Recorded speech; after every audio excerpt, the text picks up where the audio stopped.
আমরা ইন্টারনেট বন্ধ করিনি, ইন্টারনেট বন্ধ হয়ে গেছে। আমরা ইন্টারনেট বন্ধ করতে বাধ্য হই। গত কিছুদিন থেকে দেশে চলমান কোটা আন্দোলনকে ঘিরে বাংলাদেশের পরিবেশ থমথমে হয়ে আছে। এর মাঝে 5 দিন দেশে সম্পূর্ণ ইন্টারনেট বিচ্ছিন্ন ছিল, ফলে সাধারণ মানুষের জনজীবনে পড়েছে বড় ধরনের প্রভাব। তবে সকল কিছুকে ছাপিয়ে নেটিজেনদের কাছে এখন আলোচনার হট টপিকে পরিণত হয়েছে ডাক, টেলিযোগাযোগ ও তথ্য প্রযুক্তি প্রতিমন্ত্রী জুনায়েদ আহমেদ পলকের কিছু বিতর্কিত কাজ বা সিদ্ধান্ত। আমরা ইন্টারনেট বন্ধ করিনি, ইন্টারনেট বন্ধ হয়ে গেছে। আমরা ইন্টারনেট বন্ধ করতে বাধ্য হই।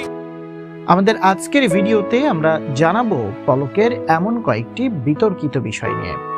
স্কুলের জন্য 5 কোটি টাকার যে বিনিয়োগ প্রস্তাব ছিল সেটা আজকে সকালে আমরা বাতিল করেছি। 10 মিনিট স্কুলের জন্য 5 কোটি টাকার বিনিয়োগ প্রস্তাব বাতিল করা হয়েছে বলে জানিয়েছিলেন ডাক, টেলিযোগাযোগ ও তথ্য প্রযুক্তি প্রতিমন্ত্রী জুনায়েদ আহমেদ পলক। কি কারণে বিনিয়োগ বাতিল করা হয়েছে সেটা জানতে চাইলে প্রতিমন্ত্রী বলেন, বিনিয়োগ বাতিলের কারণ প্রকাশ্যে জানানো চুক্তির বরখেলাপ।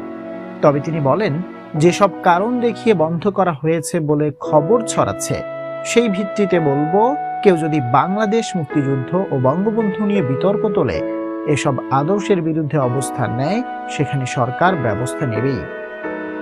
এর জন্য কি ওই ধরনের মিথ্যা গুজব কিংবা সেই প্ল্যাটফর্ম দায়ী নয়? কোটা সংস্কার আন্দোলনকারী শিক্ষার্থীদের মৃত্যুর জন্য ফেসবুক সহ সামাজিক যোগাযোগ মাধ্যমকে দায়ী করে ডাক, টেলিযোগাযোগ ও তথ্য প্রযুক্তি প্রতিমন্ত্রী জুনায়েদ আহমেদ পলক বলেন, মিথ্যা তথ্য ছড়িয়ে দেওয়ার ফলে সারা দেশে ব্যাপক সংঘর্ষ ও প্রাণহানির মতো ঘটনা ঘটেছে। এজন্য ফেসবুক দায়ী। কোটা আন্দোলনে মিথ্যা গুজব ছড়ানো বন্ধ করতে সরকার পদক্ষেপ নেওয়ার অনুরোধ করলেও ফেসবুক সহ সামাজিক যোগাযোগ মাধ্যমগুলো কথা শুনছে না। এ সময় তিনি হুঁশিয়ারি উচ্চারণ করে বলেন, আমরা ফেসবুক, এক্স সহ সবাইকে শেষবারের মতো সতর্ক করছি, সরকারের নির্দেশনা না মানলে কঠোর ব্যবস্থা নেওয়া হবে। তারপর থেকেই দেশে প্রায় সকল সামাজিক যোগাযোগ মাধ্যম বন্ধ রয়েছে।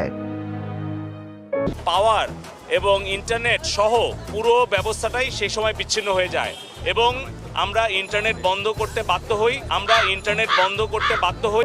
কোটা সংস্কার আন্দোলনকে ঘিরে উদ্ভূত পরিস্থিতির কারণে সাময়িকভাবে মোবাইল ইন্টারনেট বন্ধ করা হয়েছে বলে জানিয়েছিলেন ডাক, টেলিযোগাযোগ ও তথ্য প্রযুক্তি প্রতিমন্ত্রী জুনায়েদ আহমেদ পলক।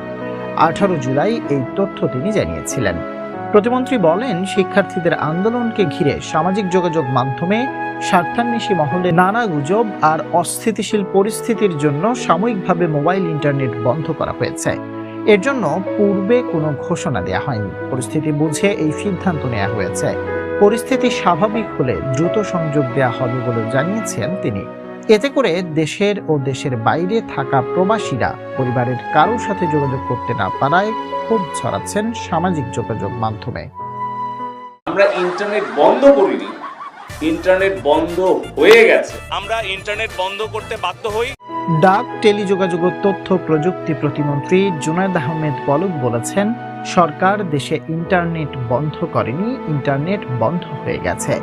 প্রধানমন্ত্রীর আইসিটি উপদেষ্টা সজীব অজিত জয়ের 53তম জন্মদিন উপলক্ষে রাজধানীতে শান্তির জন্য বৃক্ষ কর্মসূচির উদ্বোধনী অনুষ্ঠানে এই কথাগুলো বলেন প্রতিমন্ত্রী।